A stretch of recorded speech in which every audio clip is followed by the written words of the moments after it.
The U.S. State Department announced Wednesday that it will continue to provide support for the Egyptian people and assistance aimed at securing Egypt's borders, but it said the delivery of certain large-scale military systems and cash assistance to the government will be withheld until there is credible progress toward an inclusive, democratically elected civilian government.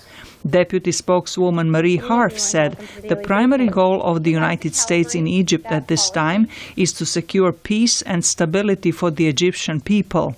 What we're focused on now is coming out of these several months of uncertainty and upheaval in Egypt, working with the Egyptian government and the Egyptian people, importantly, to get them back on more solid footing and to a better place with their transition.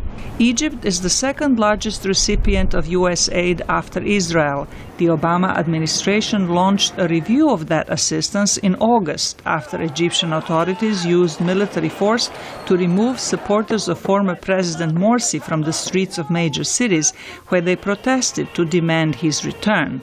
Hundreds of people have been killed in the crackdown.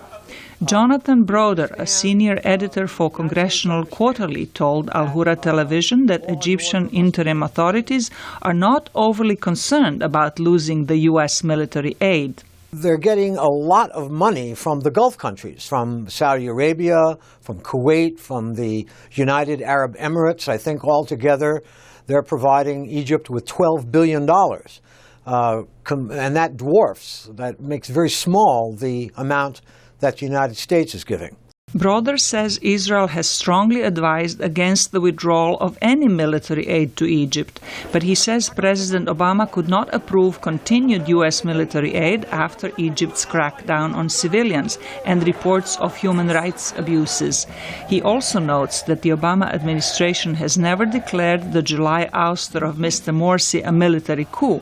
This means the military aid can resume once Egypt's interim leadership can prove its legitimacy.